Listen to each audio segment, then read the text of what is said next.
사실 36장 전체를 뭐 읽으면 분위기를 더 잘 아시겠지만은 여기가 이제 전부 족보예요. 전부 족보고 읽으면 너무 많으니까 간단하게만 읽었습니다. 오늘은 야곱을 이끄시는 하나님이라고 하는 주제의 마지막 결론적인 내용을 말씀을 드리려고 합니다. 우리가 지금까지 창세기 특히 이제 야곱의 삶을 통해서 우리가 살펴보고 있는 것은 이러한 야곱을 선택하신 하나님께서 야곱의 삶을 야곱을 끝까지 책임지시고 이끄시는 그 하나님의 인내와 약속의 신실함 그리고 결코 포기할 수 없는 이 하나님의 약속이라고 하는 것들을 좀 살펴보고 있습니다. 그 하나님의 인내와 다루심, 그 약속의 신실함 속에서 하나님은 야곱을 이스라엘로 바꾸십니다. 이제는 야곱이 아닌 이스라엘로서 약속에 충실하게 살 수 있도록 계속 연단하신 것이죠. 수십 년의 시간을 그렇게 하신 것이죠. 그리고 이제 야곱은 지난주에 우리가 살펴본 것처럼 이제는 야곱으로서의 삶이 아닌 이스라엘로서 약속에 충실한 삶을 살기 시작하게 됩니다. 그리고 야곱이 이제 그렇게 이스라엘로 살기 시작하게 되었다라고 하는 것이 그 족장의 마지막 그 내용의 단락의 결론이 되는 것이에요. 그런 면에서 보면 우리는 참 이렇게 뭐라고 하면 좋을까요? 안타까운 것도 느끼게 돼요. 왜냐하면 아브라함은 하나님께 약속을 받고 그 약속을 의지한 삶을 출발하는 것을 시작을 하죠. 이삭도 사실은 비슷한 내용이 있습니다. 그런데 야곱은 그 약속에 충실한 것이 그의 인생의 마지막 단락의 이야기라는 거예요. 그 이후의 이야기에서 하나님과 충실한 약속 안에서 어떻게 그 역경과 아니면 뭐 연단과 유혹과 이런 것들을 가지고 그 약속에 충실한 것 혹은 그 믿음이 견고하게 이렇게 세워져 가는지가 아니에요. 그러니까 참 안타까운 면입니다. 이 37장부터는 요셉의 이야기가 시작이 되는데 우리 창문 살짝만 열어주십시오. 37장부터는 이제 요셉의 이야기가 시작되기 때문에 야곱의 이야기는 이 36장이 마지막이라고 볼 수 있겠죠. 그런데 이 36장의 마지막 결론은 그냥 이제 야곱이 이스라엘로 이제는 야곱으로서의 그 자기만의 삶을 자기만의 욕심을 위한 삶, 자기의 계획을 실현시키기 위해서 애쓰던 삶이 아니라 하나님이 주신 이름 이스라엘을 가지고 살기 시작하는 것이 이제 드디어 됐다. 수십 년 만에 됐다. 이게 마지막이라는 것이죠.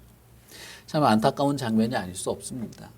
그러나 이러한 야곱의 어떤 내용들은 우리에게 한 가지 교훈을 준다고 생각하는데 그것은 무엇이냐 하면 하나님이 도대체 어떤 분인가라고 하는 거예요. 하나님은 야곱이 너무나 훌륭한 인격적 존재라서 선택하신 것이 결코 아닙니다. 이미 뱃속에서부터 싸웠고 나올 때도 발꿈치를 잡았죠. 그래서 그 야곱이라는 이름 자체가 사기꾼이라는 뉘앙스를 가지고 있는 것이죠. 그렇기 때문에 하나님이 야곱이 아주 출중해서 선택하신 것이 아니에요. 그러니까 이 선택은 완전히 자유로운 하나님의 선택이었습니다. 그리고 하나님이 그 야곱의 평생의 인생을 끝까지 인내하시면서 약속을 포기하지 않으면서 이 사람을 고쳐나가죠. 하나님은 이런 분이라는 것이죠. 우리는 이것을 아주 깊이 생각하고 마음에 담아둘 필요가 있습니다. 만약에 하나님께서 저와 여러분을 택한 것이 맞다면 그리고 하나님께서 그 택함 속에서 우리에게 하나님의 약속을 들려주시고 복음을 들려주시고 진리를 알게 하신 것이 맞다면 저와 여러분의 삶을 하나님께서는 책임지시고 고치시고 있을 겁니다. 그렇다면 우리는 야곱처럼 세겜 족속들에게 완전히 멸망을 당할 그 절체절명의 순간에서 하나님께 나아가서 겨우 베델을 떠올리는 그런 인생의 마무리가 아니라 언제나 지금도 살아계시고 언제나 우리를 고치시는 하나님을 인정하고 그 하나님의 손길에 우리는 우리 자신을 맡기고 순종해야 하는 그런 교훈을 우리는 마음에 담아두셔야 하는 것입니다. 어쨌든 야곱의 이야기는 하나님께서 어떻게 이런 인간을 끝까지 포기하지 않으시고 약속을 신실하게 이루어 가시는가를 보게 만듭니다. 우리가 여기서 오해하지 말아야 할 것이 있는데요. 하나님은 야곱이 언젠가는 변화될 걸 미리 알았다. 하나님은 미래를 아시는 분이니까요. 이렇게 생각할 수 있겠죠. 하나님은 야곱이 인생의 막바지에 혹은 어떤 인생의 어느 순간에 훌륭한 어떤 인물로서 믿음을 가지게 될 것을 미리 알았다. 그래서 어머니의 뱃속에서 에서가 아니라 야곱을 선택했다. 이렇게 생각하시면 곤란합니다. 이렇게 생각하시면 곤란해요. 하나님은 야곱이 훌륭해서 선택하신 것도 아니고 나중에 하나님을 섬길 것을 알아서 선택하신 것도 아닙니다. 이것을 신학적 용어로 뭐라고 표현하는 게 있습니다만 그런 말들은 하지 않겠습니다. 하나님은 자유롭게 선택하셨는데 야곱은 결코 선택받을 만한 자격이나 능력을 가지고 있지 않았고, 그리고 후에 어느 순간에 대단한 사람이 될 어떤 그런 것을 하나님이 알았기 때문에 미리 선택한 것이 아니에요. 이 사람을 하나님이 선택하시고 끝까지 도우시고 약속을 상기시키고 연단하고 갈아내면서 어떤 인간을 이렇게 이끌어내신 것이지, 하나님이 그런 장차 잘 될 거야, 내가 미리 선택할게, 어떤 그 교단에서 주장하는 것처럼 그렇게 생각하시면 안 되는 겁니다. 그렇기 때문에 우리는, 저와 여러분은 항상 겸손하게 하나님의 다루심, 특히 우리를 바꾸고 고치시는 하나님 앞에 우리는 겸손하게 따라야 돼요. 그것이 우리의 인생의 막바지에 만약에 한 줄 글이 쓰여질 때 그는 인생의 마지막에 겨우 하나님을 알고 하나님께 마음을 열었다. 이걸로 우리의 마무리가 되지 않을 수 있을 겁니다. 네.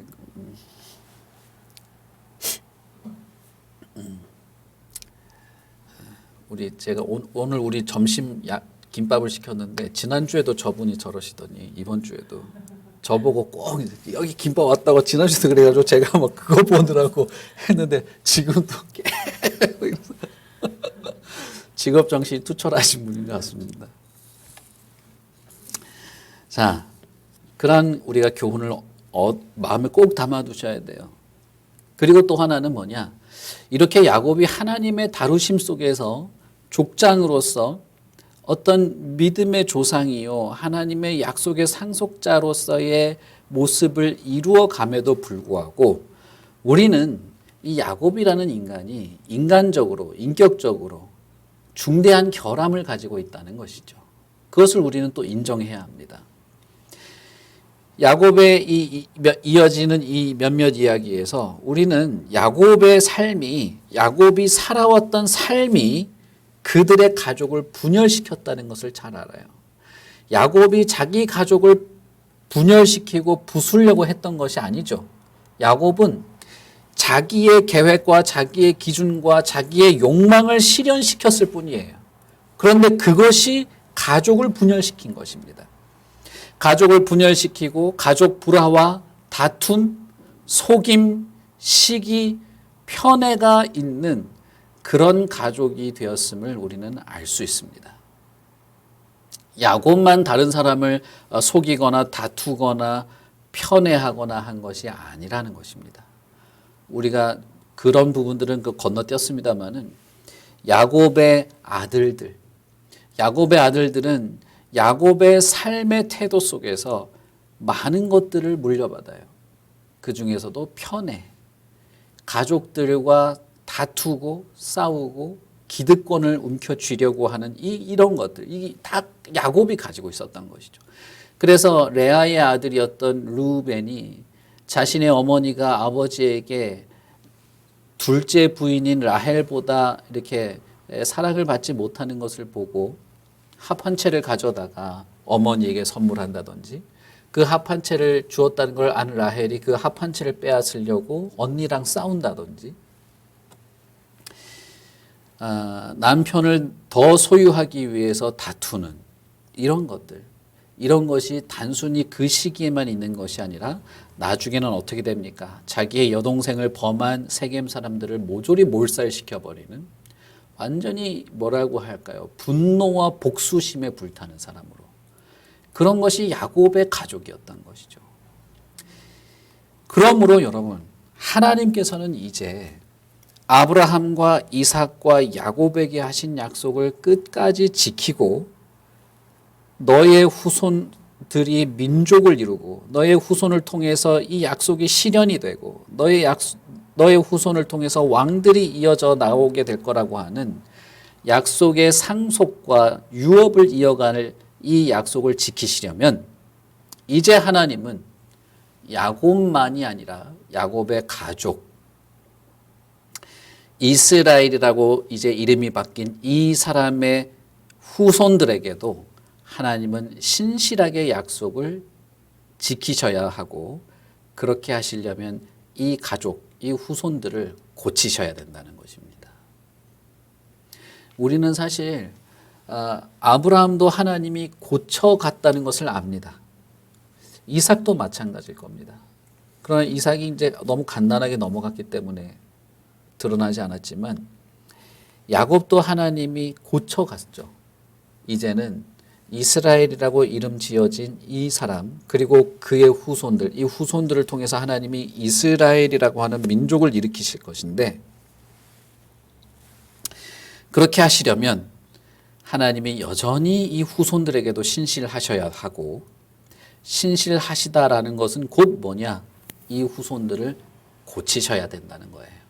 우리는 이것을 아셔야 되고 기대할 수밖에 없는 것이죠. 부서진 형제 애를 회복시키시고 이 형제들이 구속의 은혜를 깨닫게 되고 다툼과 속임과 시기와 편애가 아니라 위로와 평화와 평강과 사랑과 보편적인 사랑의 표현으로 구속의 은혜 안에서 살도록 이들을 회복시켜야 한다는 것입니다. 그리고 하나님은 이제 37장 요셉의 그 삶에서부터 이것들을 실현해 나가십니다. 그리고 여러분, 하나님은 지금도 그렇게 하시는 것이에요.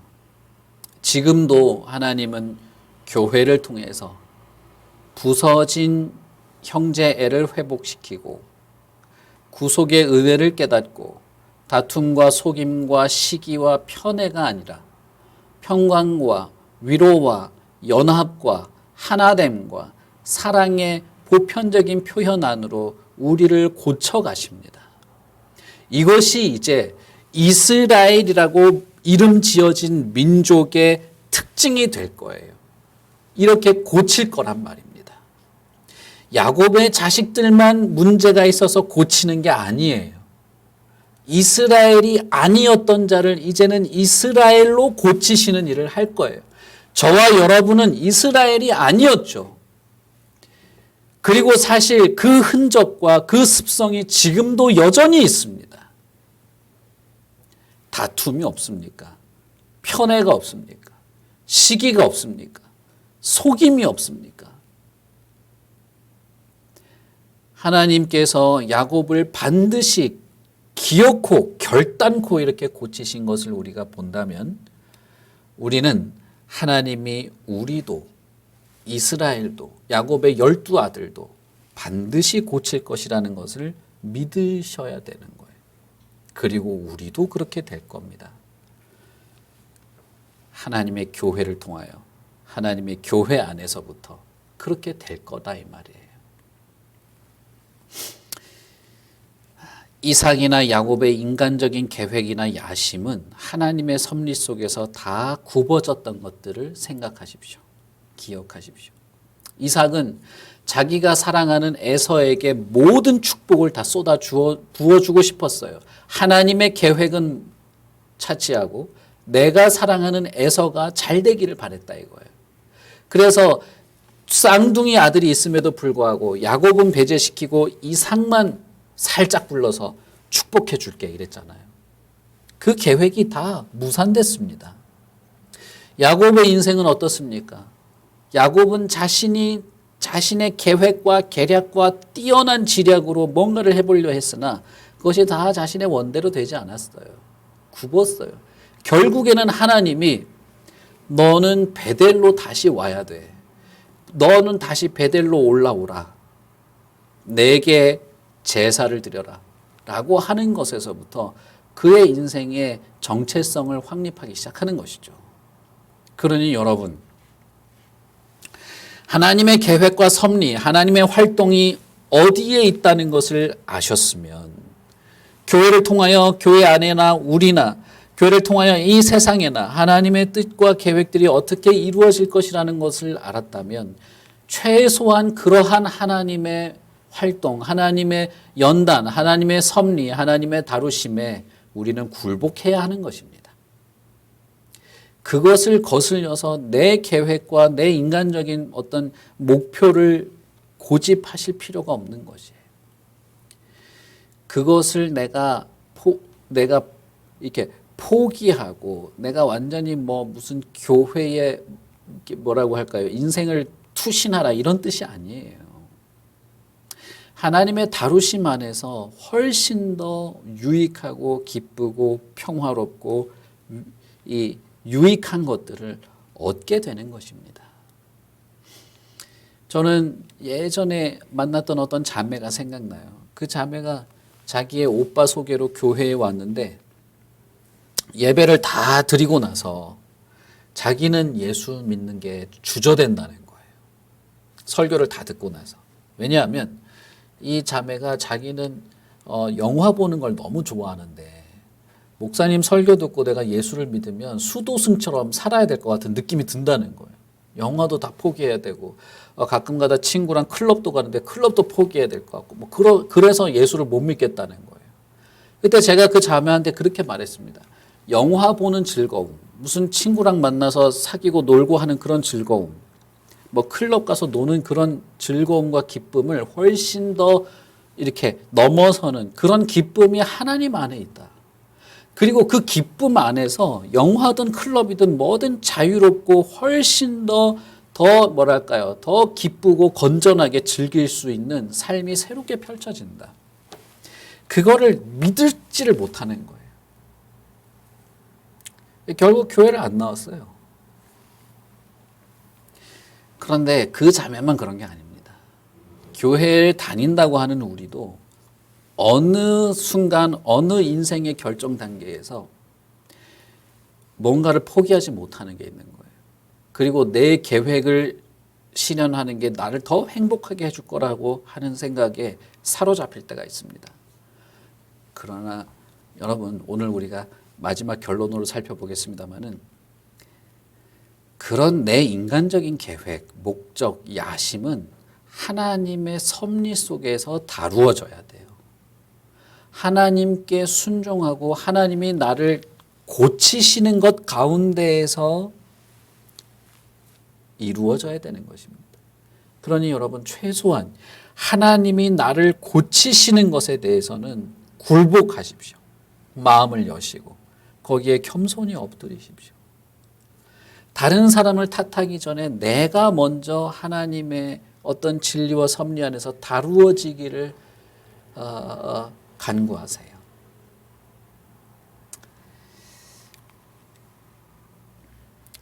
그런 면에서 보면 우리가 36장을 이제 새롭게 볼 수 있게 되는 것이죠. 36장 우리가 읽었던 1절부터 8절을 보시면 간단하게 에서의 족보는 이렇다라고 하면서 족보가 쭉 이어집니다. 이제 에서는 에돔이라는 이름으로 이제 불리게 되죠. 에서는 이스라엘 남쪽에 있는 에돔이라고 하는 지역의 이제 조상이 되기 때문에 편의상 에돔이라고 부르기도 하는 것입니다. 성경에서 보면 이 족보에서 하나님의 약속을 이어가는 이 약속의 상속자들보다 약속에서 제외된 사람들의 족보를 항상 먼저 언급합니다. 성경은 보면 뭐라고 해야 될까요? 가인도 먼저 언급됐고 셋보다 함도 셈과 야벳보다 셈의 족보보다 함이 먼저 언급되죠. 그리고 이스마엘도 이삭보다 먼저 언급이 됩니다. 그리고 이 특징이 뭐냐면 먼저 언급되는 이 가인이나 뭐 라멕이나 함이나 이스마엘 이런 사람들은 항상 그 족보에서 대단한 업적들을 이룬 것으로 묘사가 돼요. 가인도 보면 아주 기술의 조상, 기술과 과학과 예술과 건축의 어떤 조상들로 되는 게 보여지죠. 그래서 막 성읍을 쌓고 막 국가, 도시 국가를 이루고 이런 것들이 족보에 나오죠.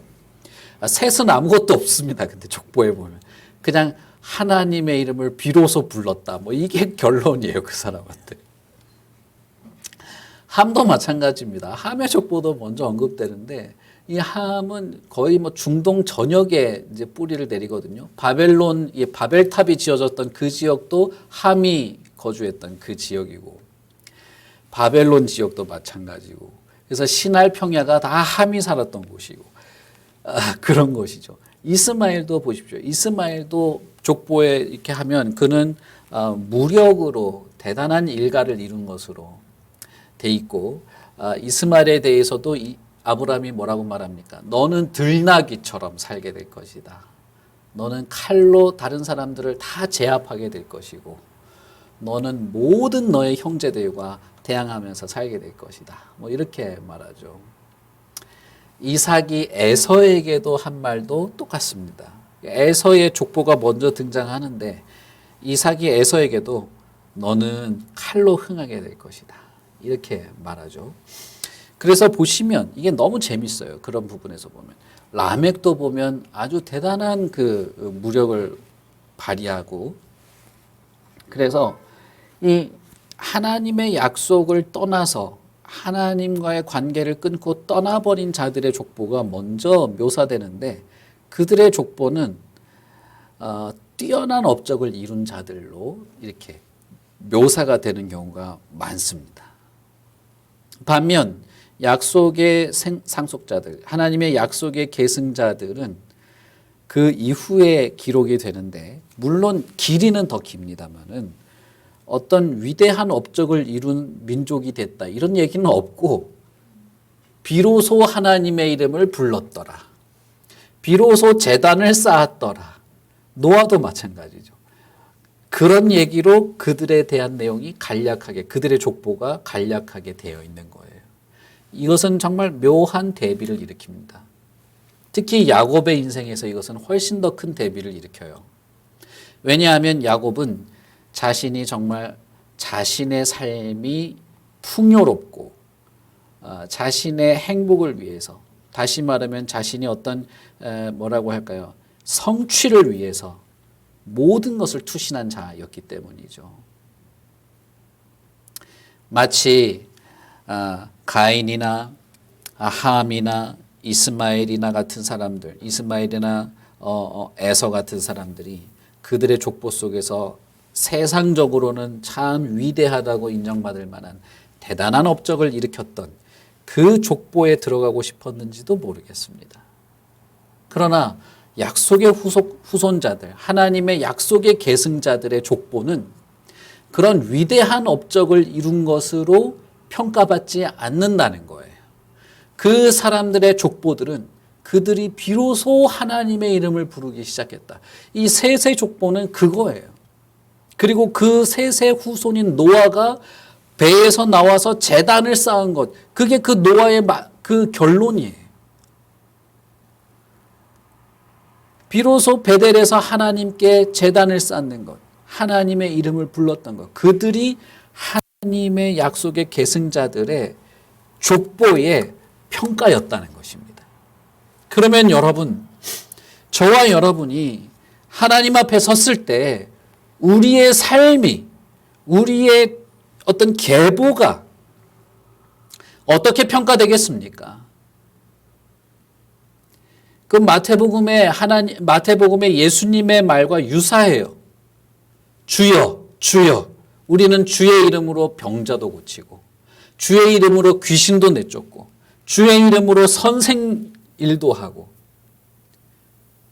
그런데 왜 우리가 지옥에 가야 됩니까? 주님이 나는 당신들을 도무지 알지 못하겠다. 그런데 어떻습니까? 어떤 사람들은 주여 우리가 언제 주님을 위해서 물 한 잔 떠드린 적이 있습니까? 우린 그런 기억이 없는데요. 주님은 위대한 업적을 이루고 뭔가 그럴듯한 삶을 드러낼 만한, 자랑할 만한 것을 이루었다고 평가하지 않았어요. 너희들은 내가 헐벗었을 때 입혀줬고 내가 옥에 갇혔을 때 돌봐줬고 내가 목마를 때 물을 떠줬다. 이렇게 말하죠. 우리 이 사실을 잘 아셔야 됩니다. 그런 어떤 족보의 흐름과 유사하게 에서의 족보는 어떻게 소개가 되느냐 하면 중간에 뭐 많은 내용이 있습니다만 다 이름이니까 우리가 읽었던 본문만 보시면 에서는 가나안 여인들과 결혼을 합니다. 가나안 여인들과 결혼을 해서 사실은 아브라함도 마찬가지고 이삭도 마찬가지고 나중에 야곱도 바로 앞에서 고백할 때 우리는 나그네였습니다. 나그네의 삶을 백몇십 년을 살았습니다. 이렇게 고백하죠. 아브라함도 자신을 가나안에서 살 사람으로 여기지 않았어요. 가나안에 속한 사람이 아니라 하나님께 속한 사람으로서 가나안의 땅을 살려고 하지 않았죠. 나그네였죠. 그러나 에서는 가나안 여인과 결혼하는 겁니다. 그래서 가나안의 뿌리를 내리려고 했던 것을 느끼게 해요. 가나안의 후손인 것이죠. 결국은 따지고 보면. 그래서 가나안의 여인들과 결혼을 하고 자식들을 이렇게 낳기 시작했다. 그리고 부자가 되었다. 족보에서 말하는 것은 그것입니다. 그리고 나서 6, 7, 8절에서 말하는 것이 무엇이냐 하면 그가 야곱을 떠났다. 이렇게 말하는 것입니다. 물론 야곱을 떠난 이유는 이걸 왜 가나안이라고 하지 않고 야곱으로 했느냐는 뭐 설명하기가 있습니다만은 우리가 여러분 느낌은 아실 겁니다. 약속의 상속자요 약속의 땅인 가나안 그리고 야곱을 떠난 이유는 7절에 보시면 소유가 너무 많아서 양떼를 우리가 같이 한 땅에서 먹고 마시게 하기가 너무 힘들어서 떠났다라고 표면적인 이유가 나와 있어요. 그러나 에서의 이 떠남, 이 야곱을 떠남, 하나님의 약속의 상속자로부터 분리되는 것은 단순히 너무 소유가 많아서 같이 살기 어려워서 분리되는 것을 말하는 것이 아닙니다.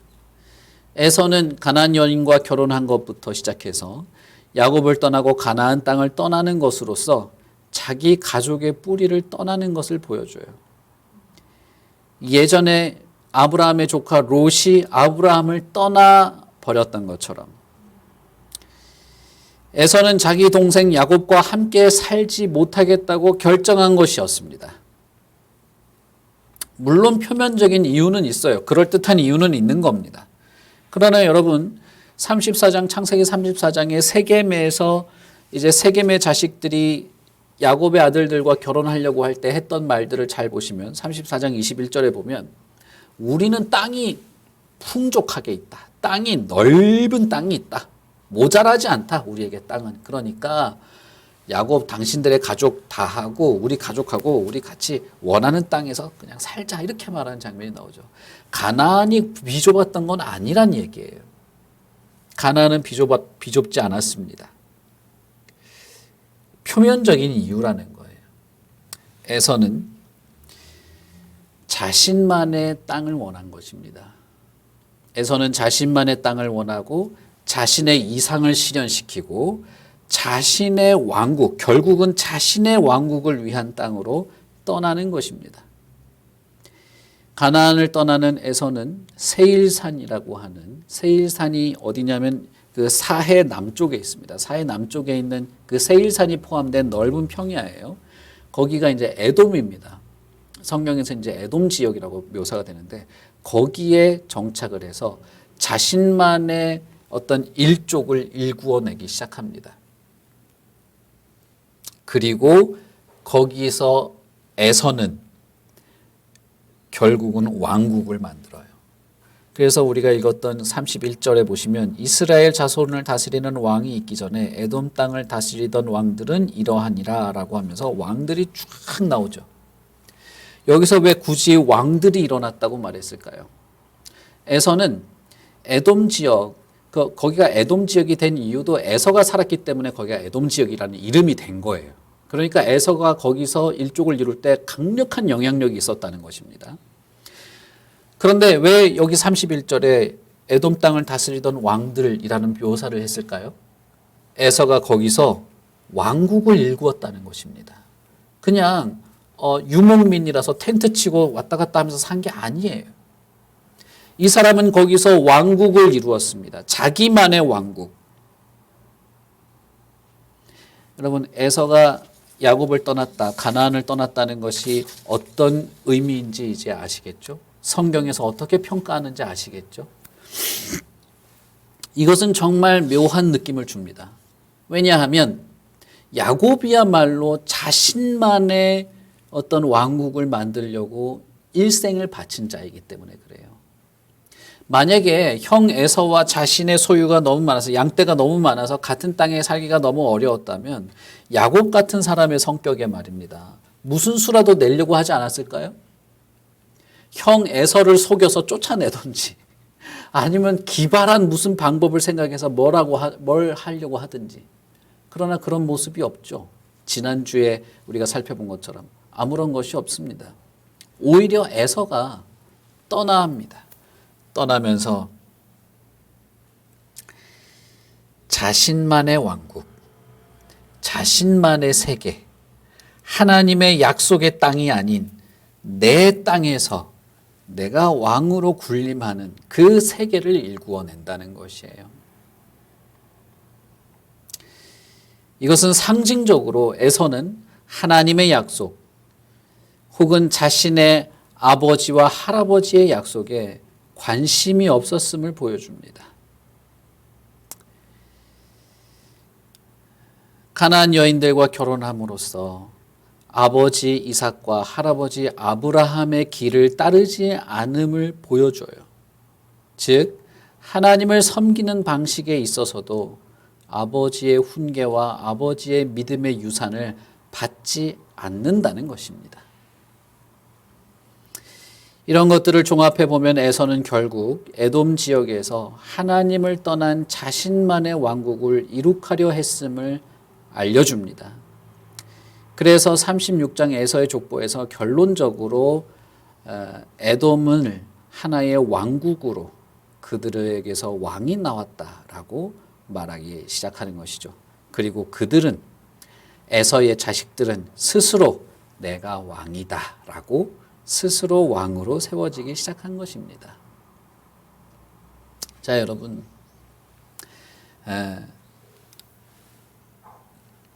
나중에 또 말씀드리겠습니다만은 이 에돔은 역사적으로 이스라엘과 많은 충돌을 일으킵니다. 많은 충돌을 일으키고 전쟁도 많이 해요. 에돔은. 그러나 나중에 다윗이 왕이 되었을 때 다윗이 에돔을 흡수하죠. 그래서 에돔은 다윗 왕 시절에 이스라엘에게 흡수되고 이스라엘에게 굴복하게 돼요. 그것은 결국 야곱이 리브가가 임신했을 때 하나님이 큰 자가 작은 자를 섬기리라고 하는 그 약속이 수백 년 뒤에 다윗 시대에 성취되는 것을 보여주는데, 어쨌든 이 상황에서 에서는 자기만의 세계와 자기 스스로 왕이 되는 그런 일을 하게 됐다는 것이죠. 자, 이것이 에서의 족보의 결론입니다. 반면 야곱은 그러면 어떨까요? 야곱은 아까 제가 37장 1절이 36장의 마지막이라고 말씀을 드렸죠. 37장 1절에 야곱에 대해서 딱 한 줄 설명합니다. 야곱이 가나안 땅, 곧 그의 아버지가 거류하던 땅에 거주하였다라고 하는 것이죠. 그래서 37장 1절은 36장 전체를 읽고 이 1절을 보면 대단히 울림이 커요. 이것은 생각할 것이 많은 것입니다. 야곱 같은 사람이 어떤 다른 특별한 계획이나 어떤 계략이나 남을 속이거나 자기의 유익을 더 확대시키기 위해서 뭔가를 하지 않고 그는 그저 하나님이 우리 할아버지 아브라함과 내 아버지 이삭에게 약속한 그 약속의 땅에 그저 머물러 있었다는 것입니다. 야곱은 사실 자신만의 왕국을 세우려는 야망을 접은 것이죠. 그는 이제 이스라엘로 살아갈 뿐인 것입니다. 그는 자신의 조상, 자신의 아버지가 머물렀던 곳에 머물고 있습니다. 이것은 야곱이 정말 이스라엘로 변화된 사람이라고 하는 것을 보여줘요. 그는 평생을 쫓겨다니면서 도망다니면서 도망자의 삶을 살았던 사람이에요. 그러나 이제 그는 어디 다른 데 가지 않을 것입니다. 그는 이제 가나안에 머무르는 자가 된 것입니다. 그는 이스라엘의 모습을 드러내기 시작한 거예요. 하나님의 약속에 머무르는 것이고 하나님의 약속의 땅에 머무르는 것이고 약속이 이 땅에서 성취될 것을 기다리고 기대하며 그것을 바라보기 시작한 것이에요. 그렇기에 자신의 왕국을 세우려고 나가는 에서와는 달리 아버지가 머무르던 그 땅에 머물렀다는 것이죠. 야곱의 지난 인생은, 야곱이라고 하는 이름의 인생은 아버지의 삶을 따르지 않았던 것처럼 보여요. 지금 에서가 아버지의 삶을 따르지 않고 가나안 여인과 결혼하고 뭐 어디 가는 것처럼, 다른 땅에 가는 것처럼 야곱은 아버지 이삭이나 할아버지 아브라함의 삶의 그 방향을 따르지 않은 것처럼 보여요. 그러나 지금은 어떻습니까? 아버지가 하나님의 약속을 지켰던 방식 그대로 아버지의 믿음의 유산을 정말 받은 것으로 보이죠.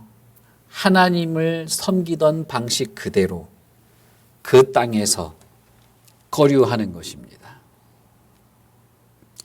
이는 야곱, 다시 말하면 이스라엘이 약속을 유산으로 받았음을 보여주는 것입니다.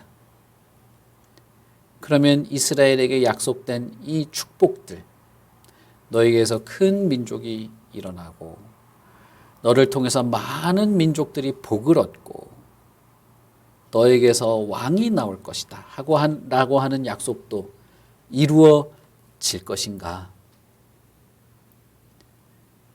이루어지는 것이죠.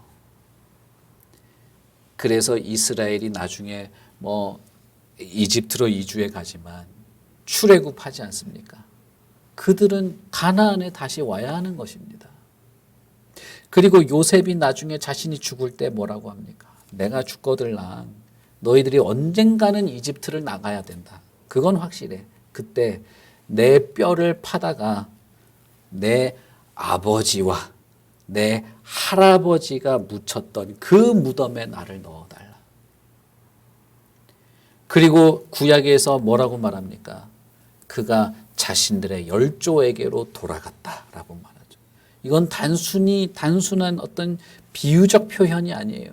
그들은 자신들의 아버지, 할아버지, 할아버지의 할아버지가 걸어갔던 하나님을 향한 그 삶을 그대로 이어받았다는 거예요. 그리고 그 길로 계속 가려고 했다는 것입니다.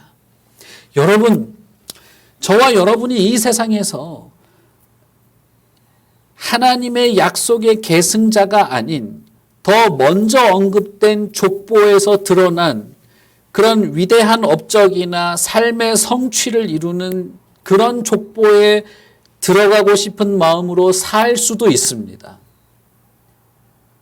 쉽게 말하면 저와 여러분도 이 세상에서 뭔가 이루고 싶은 것을 이루고 성취하고 드러내고 뭔가 내가 성취가 되는 어떤 그런 업적을 남기려고 하는 삶을 살 수도 있다 이 말이에요.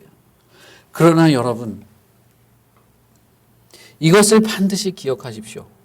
그 모든 족보 이후에 하나님의 약속의 계승자의 족보가 나올 때 특히 이 이스라엘의 족보에는 딱 한마디로 요약이 됩니다. 아버지처럼 그 땅에 머물렀다는 것입니다. 저와 여러분이 최선을 다해서 머물러야 할 것이 바로 여기에요. 하나님의 약속과 진리 안에 머무는 것입니다. 예수님께서 뭐라고 말씀하십니까?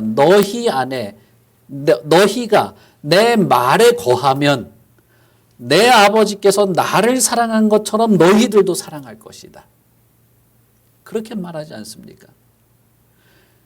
여러분, 우리에게는 정말 많은 인생의 굴곡과 여정과 환경과 변화들이 있습니다.